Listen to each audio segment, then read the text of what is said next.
se retrouve pour un nouveau débrief du Real Madrid. Deuxième défaite consécutive contre Shakhtar à la maison. Cette fois-ci à la maison, encore une fois, contre Shakhtar Donetsk, équipe ukrainienne qui vient se déplacer à Madrid. 108 joueurs titulaires, blessés du Covid. Donc voilà, c'est le Real Madrid de Zidane en 2020. Deux défaites à la maison contre des équipes largement prenables. Bref, 3-2, 3-0 à la première mi-temps. TT 29e minute, Varane contre son camp à la 33e minute et Solomon 42e minute marque le 3-0. À la mi-temps, Zidane le génie va nous faire des changements magnifiques et renverser le match bien sûr, mais non, voilà 3-2. Donc Modric sur une frappe l'antenne 54e minute et Vinicius qui est rentré, qui a touché, qui sur son premier toucher de balle marque son deuxième but. Ensuite Valverde qui va marquer le troisième but égalisateur à la dernière minute, mais qui va être sifflé hors jeu. Oui. Hey. Ocean. Allen. AOG.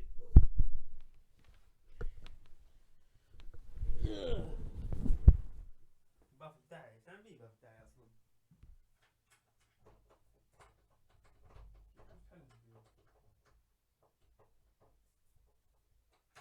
اوف بارد ما تزيني.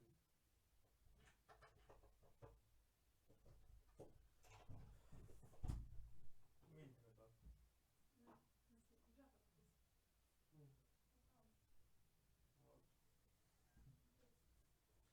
قاعد نخدم قطوز فكين كامل نحل على قطوز.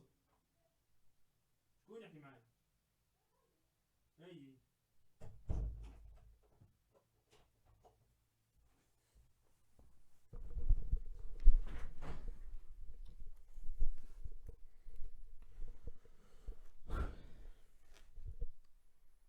où étions-nous? Donc voilà, Valverde qui s'est vu refuser son but. Donc 3-2 en coup de sifflet final. Dernier du groupe pour l'instant avant le match d'Inter. On va voir après ce que ça va donner au classement. Mais ça s'annonce chaud côté Real Madrid. Hein. On va voir demain avec la presse et tout. Mais c'est pas de bon augure pour la Champions League et aussi le championnat. Et aussi le Classico bien sûr ce week-end. Ça va être vraiment chaud. Statistiques du match, bon ça veut rien dire, c'est trop nul. Le Real est nul. Le Real ne sert à rien, le Real n'a pas d'envie, le Real ne donne pas envie à. Ne donne pas envie, c'est tout. Voilà. C'est simple. Hein. Donc voilà. 57% de possession de balle qui ne sert à rien. Domination stérile. Passe latérale qui ne servent à rien. Centre qui ne sert à rien. Contrée dégagée, contre-attaque, but adverse. Des tirs, bon, 5 tirs cadrés. 5 tirs cadrés. L'adversaire a 6 tirs cadrés. On joue à Madrid. Contre une équipe du Shakhtar, équipe remplaçante. C'est l'équipe B du Shakhtar. C'est vraiment grave, hein. C'est grave. Je comprends pas en fait. Faudra m'expliquer franchement. Dites-moi dans les commentaires ce que vous pensez du Real Madrid maintenant. Je suis vraiment triste, mais aussi heureux. On veut jamais Real perdre. Certes, mais en fait, depuis très longtemps, j'ai un problème avec Zidane. J'aime pas en fait. J'ai rien contre le monsieur Zidane, le joueur, l'entraîneur, je suis désolé. Certes, on a gagné Champions League, des Ligas. Mais je suis désolé avec cet effectif. Je pense pas qu'il peut faire grand chose. Je suis désolé, il est très limité de manière tactique. Mais on va en parler plus tard. J'ai laissé une petite partie pour Zidane spéciale. On va en parler plus tard. Donc maintenant, on va parler de la composition du Real. Composition magnifique. 4-3-3. Classique de Zidane. Il aime bien faire des trucs bizarres en Champions League. Donc Courtois, Mendy en arrière droit, bien sûr. Militao, Varane et Marcelo. Arrière gauche. Modric, Casemiro, Valverde. Plutôt classique ça. Il repose Kroos pour le Classico. Rodrigo, Jovic, Asensio en attaque. Il repose Benzema aussi pour le Classico. Donc en attaque, voilà, trois joueurs qui ont pratiquement pas joué du tout ensemble. Donc voilà. Donc le 4-2-3-1 adverse de l'équipe B de Shakhtar. Je connais un ou deux joueurs dans cette équipe. Je crois que c'est Marlos. Ouais, Marlos et Dentinho. Et Dodo aussi. Et voilà, donc Trubin au coach. Dodo, Kochalalava, Bondar, Kornienko, je suis désolé si je prononce mal. Mais voilà, Maicon, Marlos, Solomon, Antonio, Tete, Dentinho. Donc voilà, c'était les compositions. On passe maintenant aux notes. Bon, avant de passer aux notes, on va parler un peu du match. Comme j'ai dit, comme je l'ai dit plusieurs fois, le Real ne sert à rien. Chaque fois que je regarde le match du Real, je regrette en fait. Je regrette parce que. Pourquoi? Quand tu vas regarder le match du Real, t'es en bonne forme et tout. Tu vas être. Voilà, tu vas t'amuser, regarder le match, plein de buts et tout. Et là, tu vas regarder le match du Real en 2020. Tu t'ennuies à mort. Tu t'endors dans le match. Et voilà. C'est ça le Real Madrid, hein. Après, sur ce match-là, je me suis pas endormi, bien sûr. 3-0 à la première mi-temps pour l'équipe adverse, on s'endort pas. Voilà, donc les notes des joueurs sans tarder. Courtois 6,5. Sans Courtois, on serait pris une raclée. 5-2, je crois. 5-2 ou 6-2. Minimum. Mendy 2. Je suis désolé, mais Mendy ne peut pas jouer à arrière droit. Je crois qu'il a joué avec la France. Cette dernière fois là, dernier rassemblement, mais sinon. Avec sa première avec le Real en arrière droit, je crois que c'est la première. Je crois que c'est la première fois qu'il joue en arrière droit avec le Real. Et voilà, c'était pas bon. C'était pas bon du tout, donc 2 pour Mendy. Et je suis gentil, hein, parce que Mendy c'était le meilleur côté Real en défense. En défense. Varane 1, je suis désolé, à Varane sans Ramos. Varane sans Ramos, les amis. C'est catastrophique. Je sais pas pour l'équipe de France, je regarde pas en fait les sélections, mais au Real Madrid, sans Ramos, il sert à rien. Manchester City, 2 erreurs, coup de début. Ce match, il a été catastrophique. Je sais plus qui d'autre. Contre PSG l'année dernière en Champions League 3-0 là. Certes, pas de certes, je voulais dire etc. Donc etc. etc. Et aussi contre, je sais pas, Club Bruges. Club Bruges aussi. Ah non, non. Club Bruges a joué Ramos. Pardon. Donc voilà. Donc Militao. On va pas en parler de Militao. Ça devient drôle. Je sais pas ce qu'ils nous ont rendu Porto, mais ils ont fait une belle affaire. Je sais pas si c'est le vrai Militao en fait. Parce que Militao, c'est comme Varane en fait. En fait, les matchs où il y a Varane, Militao en charnière centrale, c'est catastrophique. C'est catastrophique, c'est catastrophique. Le Real se prend des raclées de ouf. Pareil, PSG, Man City et aujourd'hui. Sans parler des matchs en Liga, bien sûr. Comme Militao joue. Varane, ça dépend. Je crois que c'est les Champions League où il est spécialiste. Donc, tout ça pour souligner que Ramos est indispensable au Real Madrid. Il n'y a pas de Ramos, il n'y a pas de Real, tout simplement. Il n'y a pas de Sergio Ramos au Real, il n'y a pas de Real Madrid. Le Real, c'est Sergio Ramos. Je suis désolé. Quand on vous dit que l'année dernière, le Real a gagné la Liga grâce à Ramos et Benzema, on vous ment pas, on vous ment pas. Le mec il a planté 20 buts, l'autre il a planté 10 buts minimum. Voilà, c'est le Real.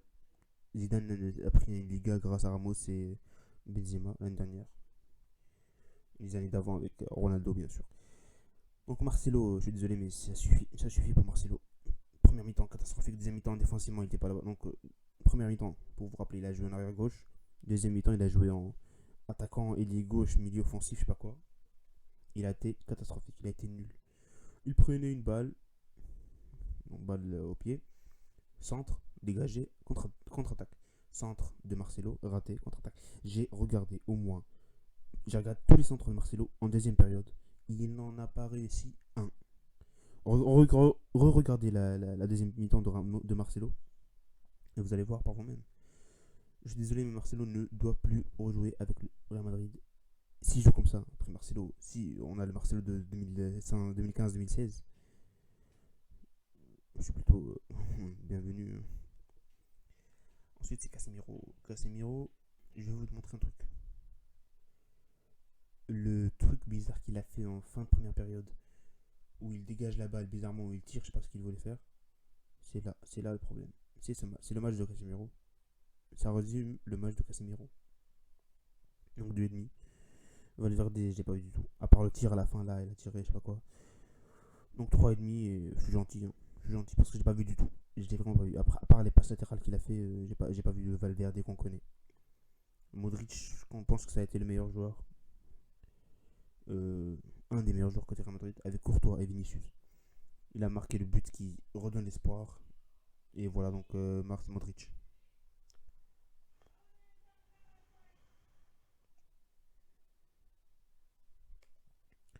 Asensio. Oh là là là là là. Oh là là, Asensio il a été nul. Il a été nul. 3 sur 10 pour Asensio. Je suis désolé, hein. Je suis désolé pour les fans d'Asensio. Mais il a été insuffisant comme les matchs d'avant. Il a eu un tir, je sais pas, de 40 mètres, il a tiré. Bon tir, mais ça sert à rien. C'est pas dans les filets. Donc Asensio, Jovic 2. Jovic, ça m'énerve de mettre 2. Certes, il a pas bien joué. Certes, il a une occasion de but, il a raté. Mais je suis désolé, un attaquant qui reçoit une occasion de but dans un match, c'est-à-dire qu'on dit qu'un attaquant doit être un finisseur et tout.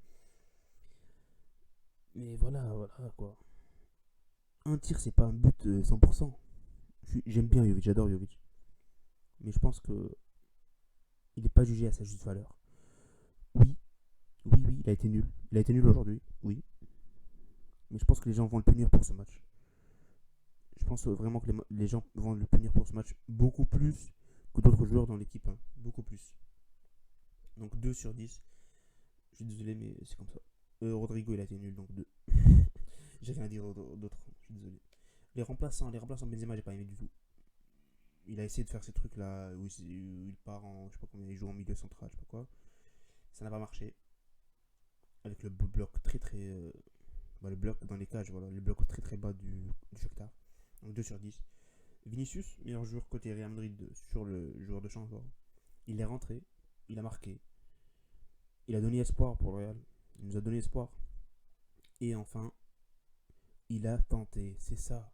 C'est le truc que je voulais voir depuis des jours, depuis des mois. Le Real de Zidane ne me plaît pas du tout. Dites-moi dans les commentaires, s'il vous plaît, si ce Real vous attire, vous donne de la joie. Voilà, c'est tout ce que je veux savoir. Parce que je pense que personne va dire oui. Et enfin, Kroos 3. Parce que Vinicius, il faut revenir sur Vinicius. Certes, il n'a pas marqué un triplé. Mais il a essayé de dribbler, il a essayé de faire des 1 contre 1. Il est passé pas mal de fois, 2, 3 fois, 4 fois. Contrairement aux autres, les amis. Donnez-moi un joueur qui a réussi un dribble en 1v1 là. Personne, j'en suis sûr qu'il n'y a personne. Personne du côté Real Madrid. Donc voilà, on a des joueurs. Voilà. C'est à l'image de l'équipe. Hein. L'équipe a été très mauvaise, donc les notes vont être très nulles. Donc maintenant, on va parler de Zidane. Zinedine Zidane.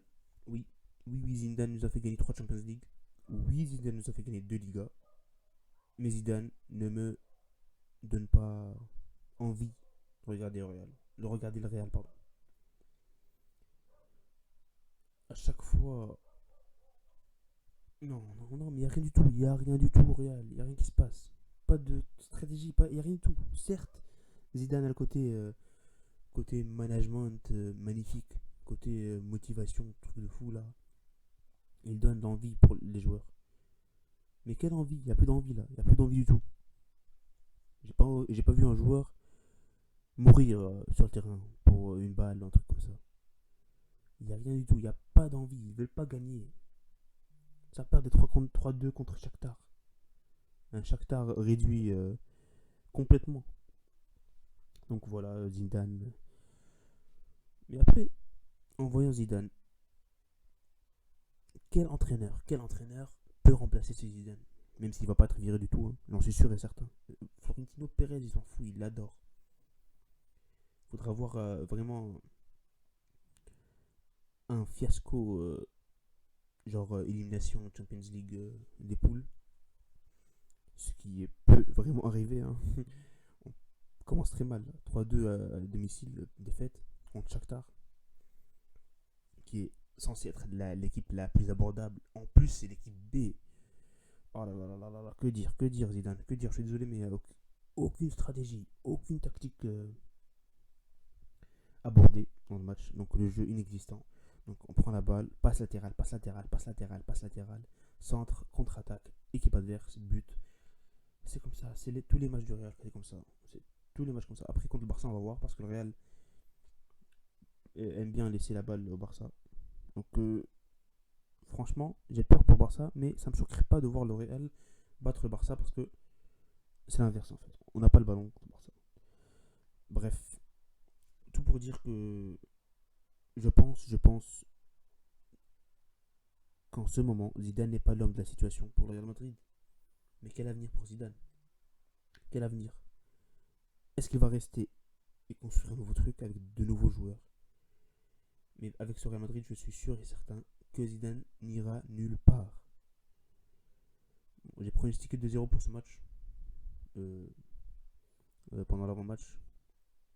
Donc voilà, je me suis trompé complètement. Je crois qu'on allait gagner et rebondir avant le Classico. Et ça se trouve que non. Non, non, non, pas du tout, pas du tout, pas du tout. Défaite 3-2 à domicile contre Shakhtar. Donc voilà. Ça va être la fin, les amis. On se retrouve pour. Je sais pas combien. Pour demain, je crois, le tour de presse. Et sinon, après, ça sera le Classico. Et voilà, donc salut à tous.